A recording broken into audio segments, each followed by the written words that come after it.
दोस्तों, आपका स्वागत है मिडनाइट मिस्ट्री क्लब में। हम सुन रहे हैं आर्थर कोनन डॉयल ने लिखी Sherlock Holmes mystery the speckled band. पिछले पार्ट में हमने देखा कि हेलेन स्टोनर अपने केस के डिटेल्स शर्लॉक होम्स और डॉक्टर वॉटसन को दे रही हैं। हेलेन ने बताया कैसे उन्हें भी मजबूरन उसी कमरे में रहना पड़ रहा है जहां जूलिया की मौत हुई थी, और कैसे उन्हें भी फिर से वही आवाज़ें सुनाई दे रही हैं जो जूलिया को सुनाई देती थी। होम्स और वॉटसन ने हेलेन को वादा किया है कि वो स्टोक मोरन आकर मामले की जांच पड़ताल करेंगे। हमने ये भी देखा कैसे डॉक्टर रॉयलेट होम्स को उनके निजी मामले से दूर रहने की चेतावनी देते हैं। तो आइए सुनते हैं द स्पेकल्ड बैंड का तीसरा पार्ट। ये देखो, बुढ़ा हुआ सलिया होम्स की तरफ फेंकते हुए डॉक्टर रॉयलेट ने कहा, मेरी पकड़ में मत आना होम्स, वरना तुम्हारा भी यही हश्र कर दूंगा। ये कहकर डॉक्टर रॉयलेट चले गए। होम्स अपनी हंसी नहीं रोक पाए। काफ़ी खुश मिजाज लगते हैं डॉक्टर साहब, उन्होंने हंसते हुए कहा।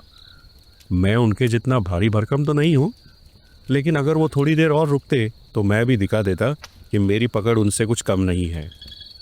ये कहते हुए होम्स ने वो बूढ़ा हुआ लोहे का सलिया उठाया और एक ही झटके में सीधा कर दिया। उनकी इतनी हिम्मत कि उन्होंने मेरी बराबरी स्कॉटलैंड यार्ड से की, होम्स ने कहा। खैर, डॉक्टर रॉयलेट के इस विजिट से हमारे इन्वेस्टिगेशन में एक अलग ही एक्साइटमेंट आ गया है।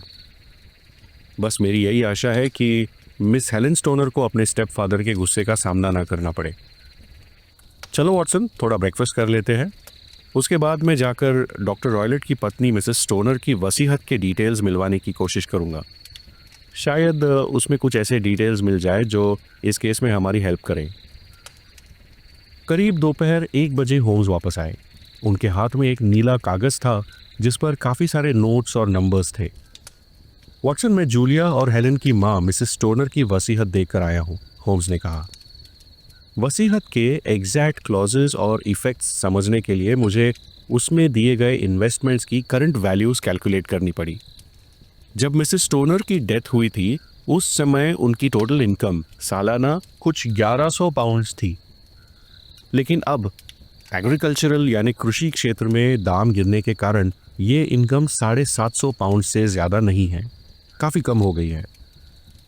और उसमें अगर दोनों बेटियों की शादी हो जाती है तो हर एक को सालाना 250 पाउंड मिलता है।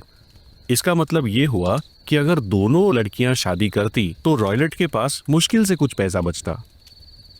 अगर सिर्फ एक भी लड़की की शादी होती है तो भी डॉक्टर रॉयलेट का फाइनेंशियल लॉस काफ़ी सिग्निफिकेंट होता। तो वॉटसन, कुल मिला के बात ये बनती है कि डॉक्टर रॉयलेट के पास एक स्ट्रॉन्ग मोटिव था हेलेन और जूलिया की शादी रोकने का। इस मामले को सुलझाने में ये रिसर्च हमारे बहुत काम आएगा, होम्स ने कहा। और अब वॉटसन, हमें टाइम वेस्ट नहीं करना चाहिए। ये केस बहुत सीरियस है, हर मिनट ज़रूरी है। डॉक्टर रॉयलेट को ऑलरेडी अंदाज़ा आ चुका है कि हम इस मामले में शामिल हैं। अगर तुम रेडी हो तो चलो एक तांगा बुलाते हैं और चलते हैं वॉटरलू स्टेशन। और हाँ, एक छोटी सी रिक्वेस्ट, अपना रिवॉल्वर साथ रखना। जो श्रीमान लोहे के सलियों को हाथों से मोड़ सकते हैं उनसे बात करने में रिवॉल्वर्स काफ़ी काम आती है, होम्स ने मुस्कुराते हुए कहा।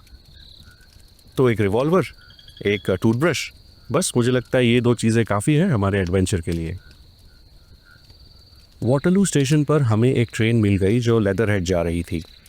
लेदरहेड स्टेशन पर उतरकर हमने एक तांगा हायर किया और 4-5 मील तक सरी के खूबसूरत रास्तों पर सफ़र किया। वो दिन एकदम परफेक्ट था। चमकता हुआ सूरज, आसमान में बस कुछ हल्के से सफ़ेद बादल और हर तरफ ताज़ा मिट्टी की खुशबू। पेड़ों और झाड़ियों से नई नई हरी पत्तियां झांक रही थी। मेरे लिए ये सब देखना एक अजीब सी फीलिंग थी। एक तरफ बसंत का खिलता हुआ मौसम और दूसरी तरफ हमारा संगीन और खतरनाक मिशन जिस पर हम निकल पड़े थे। होम्स तांगे के सामने वाले सीट पर बैठे थे, हाथ बांधे हुए, अपनी हैट आंखों तक नीचे खींचकर और थोड़ी सी झुकी हुई गर्दन के साथ एकदम गहरी सोच में डूबे हुए थे। तांगा धीरे धीरे गांव की कच्ची सड़कों पर चल रहा था। तभी होम्स एकदम से जैसे नींद से जागे मेरे कंधे पर अपना हाथ रखा और खेतों की तरफ अपनी उंगली से इशारा किया। वो देखो, होम्स ने कहा। एक बड़ा सा मैदान दिख रहा था, हल्का सा ऊपर की तरफ ढलान, और सबसे ऊंची जगह पर घने पेड़ों का झुंड। उन पेड़ों के बीच से एक बहुत पुरानी हवेली की छत और चिमनियां दिख रही थी। क्या यही स्टोक मोरन की हवेली है? होम्स ने पूछा। हाँ साहब, वही तो डॉक्टर ग्रिम्सबी रॉयलेट की हवेली है, तांगे वाले ने बताया। वहाँ कुछ कंस्ट्रक्शन का काम हो रहा है, होम्स ने तांगे वाले से कहा। हम उसी के सिलसिले में यहाँ आए हुए हैं। ड्राइवर ने बाई तरफ एक छोटे से गांव की तरफ इशारा किया। वो रहा स्टोक मोरन गांव। लेकिन अगर आप सीधा हवेली तक जाना चाहते हैं तो ये शॉर्टकट ले लीजिए। उस मैदान से एक कच्चा रास्ता सीधा हवेली तक जाता है। उधर देखिए, एक लेडी चलती दिख रही है, वही रास्ता है। हाँ, मुझे लगता है वो मिस स्टोनर ही है। चलो वाटसन, होम्स ने कहा। हम तांगे से उतर गए, तांगे वाले को पैसा दिया। तांगे वाले ने अपना तांगा घुमाया और वापस लेदरहेड स्टेशन की तरफ चला गया। तुमने तांगे वाले से ये क्यों कहा कि हम हवेली के कंस्ट्रक्शन के लिए यहाँ आए हैं? उससे झूठ बोलने की क्या ज़रूरत थी? कच्चे रास्ते पर हेलेन की तरफ चलते हुए मैंने होम्स से पूछा। मैंने जानबूझकर उसे झूठ कहा ताकि वो गांव में जाके ये बात ना फैलाए कि दो अनजान लोग हवेली में आए हैं। हो सकता है वो डॉक्टर रॉयलेट का खबरी हो। ऐसे छोटे गांवों में हर कोई हर किसी पर नज़र रखता है वॉटसन। हमें बहुत सावधानी बरतनी होगी, होम्स ने कहा। Good afternoon miss stoner. देखिए, हमने प्रॉमिस किया था और हम टाइम पर आ गए, होम्स ने हेलेन से कहा। हेलेन के चेहरे पर खुशी और राहत साफ दिख रही थी। मैं आप दोनों का बेसब्री से इंतज़ार कर रही थी, उसने हाथ मिलाते हुए कहा। सब कुछ प्लान के मुताबिक परफेक्ट हुआ है। डॉक्टर रॉयलेट लंदन जा चुके हैं और शाम से पहले लौटने का कोई चांस नहीं है। हाँ, हमें आपके जाने के थोड़ी देर बाद ही डॉक्टर साहब से मिलने का मौका मिला, होम्स ने हल्की सी स्माइल के साथ कहा। और फिर जो इंसिडेंट हुआ था, डॉक्टर रॉयलेट का आना, लोहे के सलिए को मोड़ना और उनकी चेतावनी, सब कुछ उन्होंने शॉर्ट में बताया। हेलेन का चेहरा सुन्न पड़ गया। ओह गॉड, वो मेरा पीछा कर रहे थे? लगता तो ऐसे ही है, होम्स ने कहा। मुझे नहीं लगता था कि वो इतने शातिर होंगे। मुझे लगता है मैं कभी उनके आसपास सेफ महसूस नहीं करूंगी। आपको क्या लगता है वो वापस आकर क्या करेंगे? हेलेन ने चिंता भरी आवाज़ में पूछा। हाँ, डॉक्टर साहब शातिर तो हैं, होम्स ने कहा, बट उन्हें ये नहीं पता कि इस बार उनका सामना उनके टक्कर के इंसान से है। आज रात आप अपने आप को अपने कमरे में हमेशा की तरह लॉक कर लेना। अगर वो वायलेंट होते हैं तो हम आपको आपकी हैरो वाली आंटी के पास ले जाएंगे। अभी के लिए चलिए हम उन रूम्स का इंस्पेक्शन कर लेते हैं। स्टोक मोरन गांव में बसी रॉयलेट्स की हवेली टिपिकल ग्रे पत्थरों से बनी हुई थी और काफ़ी बड़ी थी। हवेली का लेफ्ट पार्ट काफ़ी ख़राब था। कई विंडोज़ की कांच टूटी हुई थी और लकड़ी या कार्डबोर्ड से बंद की गई थी। छत भी काफ़ी जगहों पर धंस चुकी थी। बीच वाला पोर्शन भी काफ़ी पुराना था, लेकिन राइट साइड वाला जो पार्ट था वो काफ़ी मॉडर्न और नया लग रहा था। विंडोज़ में कर्टन्स लगे हुए थे, चिमनी से धुआं आ रहा था। हवेली का वो एक ही पार्ट ऐसा जीता जागता लग रहा था, जबकि बाकी बची हुई हवेली मानो मर चुकी थी। यही वो हिस्सा था जहां रॉयलेट फैमिली यानी डॉक्टर रॉयलेट और हेलेन रहते थे, और एक ज़माने में जूलिया भी। इसी पार्ट की एक दीवार को लगकर बाहर से बैम्बूज की मदद से कुछ वुडन प्लैंक्स लगाए गए थे, जैसे कि कंस्ट्रक्शन साइट्स पे होते हैं, जिस पर चढ़कर वर्कर्स अपना काम कर सके। दीवार का कुछ पार्ट टूटा हुआ दिखाई दिया, लेकिन उस वक्त वहां कोई वर्कर्स नहीं थे। होम्स उस दीवार के सामने के लॉन पर आगे पीछे चलने लगे और हर एक विंडो को बड़े ही ध्यान से देखने लगे। आई थिंक ये कॉर्नर वाली रूम आपकी है, इसके बगल में जो बीच वाली रूम है वो जूलिया की है, और उसके बगल में हवेली के सेंट्रल पार्ट को लगकर ये जो रूम है ये डॉक्टर रॉयलेट की है। Is that right? होम्स ने हेलेन से पूछा। बिल्कुल सही, लेकिन अब जबकि मेरी रूम की दीवार टूट गई है, जैसे कि आप देख सकते हैं, मैं जूलिया के रूम में सोती हूँ, हेलेन ने कहा। हाँ, जब तक ये सो कॉल्ड रिपेयर्स हो रहे हैं। वैसे दीवार मुझे कुछ खास डैमेज नहीं लग रही, होम्स ने कहा। हाँ, मुझे भी ऐसा ही लगता है। आई थिंक ये बस एक बहाना है मुझे अपने रूम से बाहर निकालने के लिए, हेलेन ने कहा। होम्स ने चौंक कर हेलेन की तरफ देखा। ये बड़ी इंटरेस्टिंग बात कही आपने। खैर, तो ये है 3 कमरे और हर कमरे में एक बड़ा विंडो, काफ़ी बड़ा विंडो जिसमें से कोई भी आसानी से आ जा सकता है। और इन रूम्स की दूसरी तरफ है एक नैरो कॉरिडोर जिसमें इन तीनों रूम्स के दरवाजे खुलते हैं। कॉरिडोर्स में भी विंडोज़ है, राइट? हाँ, लेकिन वो विंडोज़ काफ़ी छोटी हैं, कोई उससे अंदर बाहर नहीं आ जा सकता, हेलन ने बताया। और आप दोनों रात को अपना डोर लॉक करती थी, तो कॉरिडोर की तरफ से कोई एक्सेस पॉसिबल नहीं। अब आप ज़रा अंदर जाके जूलिया के रूम वाला विंडो बंद कर दीजिए प्लीज़, होम्स ने हेलन से कहा। हेलन ने अंदर जाकर विंडो बंद कर दिया। होम्स ने खिड़की को बाहर से खोलने की पूरी ताकत लगाकर कोशिश की, बट वो नहीं खुली। पुराने पत्थरों में धंसे हुए मजबूत लोहे का काम था। मेरी थ्योरी शायद गलत थी। अगर ये खिड़की बंद हो तो कोई अंदर घुस नहीं सकता, होम्स ने कहा। चलो अंदर देखते हैं और कोई क्लू मिलता है क्या। एक छोटे से साइड डोर से हमने उस कॉरिडोर में एंट्री की जिसमें तीनों रूम्स के दरवाजे खुलते थे। होम्स ने तीसरा रूम यानी जो ओरिजिनली हेलन का रूम था उसे देखने से मना कर दिया, इसलिए हम सीधा दूसरे यानी बीच वाले कमरे में गए जहां हेलन अब सोती थी और जहां उसकी बहन जूलिया की मौत हुई थी। वो एक छोटा सिंपल सा कमरा था, छत ज़्यादा ऊंची नहीं थी और एक बड़ा सा फायरप्लेस था। एक कॉर्नर में ब्राउन कलर का ड्रॉवर्स का यूनिट, दूसरे में एक सफ़ेद चादर से ढका हुआ छोटा सा बेड और विंडो के पास एक ड्रेसिंग टेबल। इसके अलावा रूम में सिर्फ 2 चेयर्स थी और फ्लोर पर एक कारपेट। होम्स ने एक चेयर उठाकर कॉर्नर में रखी और उस पर बैठ गए। उनकी आंखें कमरे के हर कोने में घूम रही थी और सारे डिटेल्स कैप्चर कर रही थी। ऊपर नीचे दाएं बाएं एक भी डिटेल मिस नहीं हो रही थी। तभी होम्स की नज़र बेड के पास लटकी एक मोटी सी रस्सी की तरफ गई। उसकी तरफ इशारा करते हुए उन्होंने पूछा, ये रस्सी यहाँ किस लिए बंधी है? ये एक बेल रोप है। ये रस्सी एक बेल से कनेक्टेड है जो मेड के रूम में बजती है, हेलन ने बताया। ये रस्सी बाकी चीज़ों के मुकाबले काफ़ी नई लग रही है, होम्स ने कहा। हाँ, ये कुछ 2 साल पहले ही लगाई गई थी, हेलन ने बताया। क्या ये तुम्हारी बहन ने लगवाई थी? होम्स ने पूछा। नहीं नहीं, उसने तो कभी इसे यूज़ भी नहीं किया। मैंने खुद भी इसे कभी यूज़ नहीं किया है। हम तो अपने काम खुद ही कर लेते हैं। ऐसे में मेड को बुलाने के लिए बेल की कोई ज़रूरत ही कहाँ थी, हेलन ने बताया। तो फिर ये बेल रोप यहाँ लगाने का क्या मतलब था? होम्स ने थोड़ा हेलन से थोड़ा अपने आप से सवाल किया। खैर, मुझे कुछ मिनट और लगेंगे, मैं ये फ्लोर चेक कर लेता हूँ। ये कहकर होम्स अपने घुटनों के बल ज़मीन पर अपने लेंस से लकड़ी के पैनल से बने हुए फ्लोर्स में क्रैक्स चेक करने लगे। फिर उन्होंने दीवारों का भी इंस्पेक्शन किया। फिर बेड के पास आए, बेड को ऑब्जर्व किया, बेड के पीछे वाली दीवार को भी ऊपर से नीचे इंस्पेक्ट किया। आखिर में होम्स ने बेड के साइड पर जो रस्सी थी उसको ज़ोर से खींचा। एक्सपेक्टेशन ये थी कि हवेली में कहीं से हल्की सी क्यों ना हो बेल की आवाज़ आए, पर ऐसी कोई आवाज़ नहीं आई। होम्स ने 1-2 बार और रस्सी को खींचा, तभी भी कोई बेल की आवाज़ नहीं आई। अरे ये तो डमी है, होम्स ने कहा। ये काम नहीं करती? हेलन ने चौंक कर पूछा। नहीं, इसके साथ कोई वायर भी कनेक्टेड नहीं है जो बेल तक जाती हो। देखो, ये रस्सी बस एक हुक से बंधी हुई है, बिल्कुल उस जगह पर जहां वो छोटा सा वेंटिलेटर बना हुआ है, होम्स ने कहा।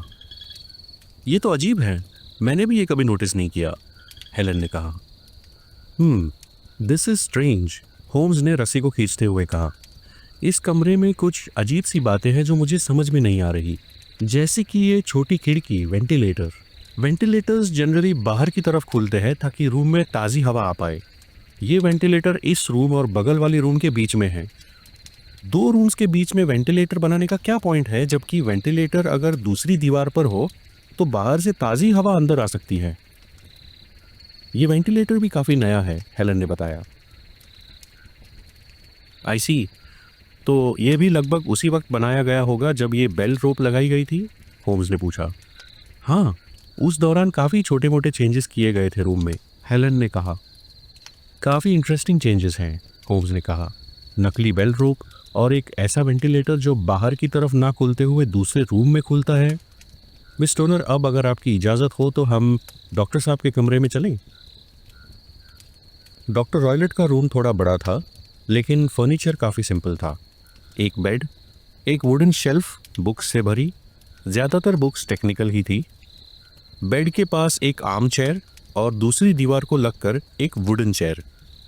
कमरे के बीचों बीच एक राउंड टेबल और एक बड़ी सी तिजोरी। होम्स हर चीज़ के पास गए और डिटेल में चेक किया। इस तिजोरी में क्या है? होम्स ने पूछा। मेरे स्टेप फादर के कुछ बिजनेस पेपर्स, हेलेन ने बताया। तुमने देखा है अंदर कभी इसके? होम्स ने पूछा। बस एक बार कई साल पहले, अंदर पेपर्स ही थे। कोई बिल्ली तो नहीं है अंदर? होम्स ने पूछा। बिल्ली? नहीं, ये कैसा सवाल है? हेलेन ने चौंक कर पूछा। ये देखो, तिजोरी के ऊपर रखी एक छोटी सी प्लेट की तरफ इशारा करते हुए होम्स ने कहा। उस प्लेट में सूखे हुए दूध के निशान थे। जहाँ तक मैं जानती हूँ, मेरी स्टेपफादर के पास कोई बिल्ली नहीं है। हाँ, लेकिन हवेली के मैदान पर चीता और बबून तो घूमते रहते हैं, हेलेन ने कहा। हाँ सही है, होम्स ने कहा। चीता भी तो एक बड़ी बिल्ली है, पर इतना सा दूध उसके लिए काफ़ी नहीं होता। खैर, मुझे एक और चीज़ चेक करनी है। होम्स दीवार से लगी वुडन चेयर के पास गए और अपने लेंस से उसकी सीट को ध्यान से एग्जामिन किया। थैंक यू, ये पार्ट क्लियर हो गया। लेंस को वापस पॉकेट में डालते हुए होम्स ने कहा। ओह, ये क्या है? होम्स ने अचानक कहा।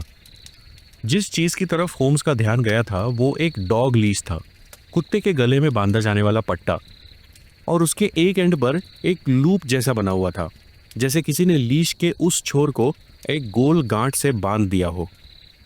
वॉटसन, क्या लगता है तुम्हें ये क्या है? होम्स ने पूछा।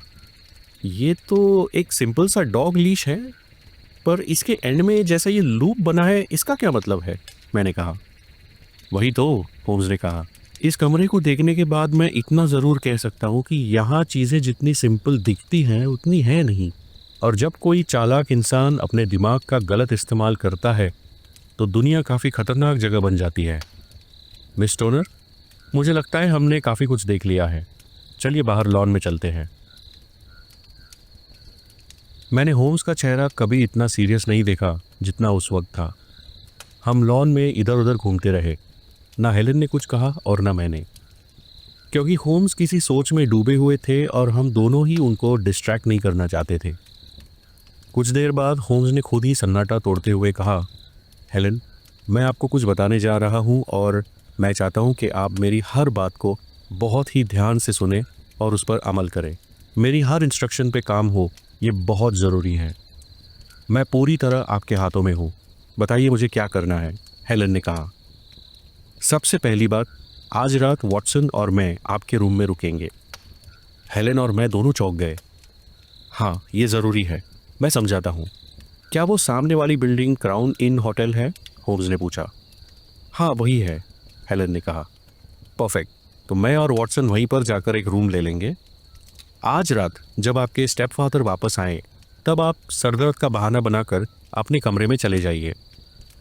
जब आपको लगे कि आपके स्टेप फादर सो गए हैं तब अपने रूम की विंडो का लैच खोल दीजिएगा और विंडो के पास एक लैंप जला दीजिए। वो लैंप हमारे लिए सिग्नल होगा। फिर आप धीरे से अपने ओरिजिनल रूम में चले जाइएगा। हाँ, वहाँ पर आपको थोड़ी दिक्कत होगी, बट बात सिर्फ एक ही रात की है।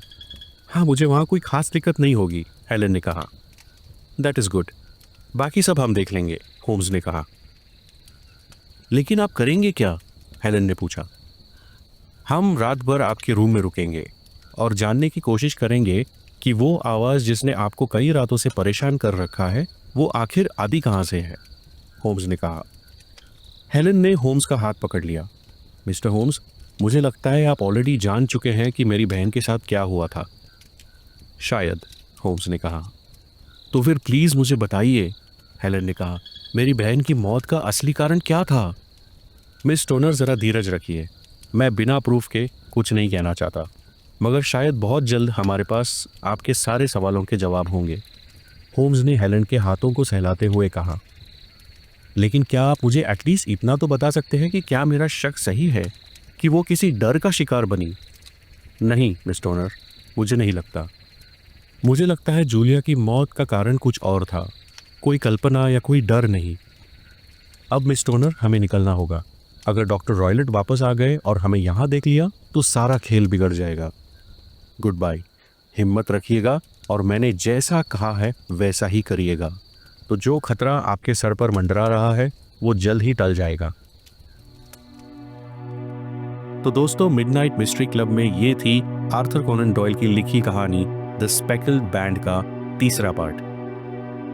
होम्स और वॉटसन ने डॉक्टर रॉयलेट से छुपकर स्टोक मॉरन के उस पुरानी हवेली का हर कोना इंस्पेक्ट किया है और उन्हें काफी सारे क्लूज भी मिले हैं। क्या होगा जब डॉक्टर रॉयलेट वापस घर आएंगे? होम्स और वॉटसन रात उस कमरे में गुजारने जा रहे हैं जहां जूलिया की मौत हुई थी। क्या वो उन आवाजों का राज जान पाएंगे?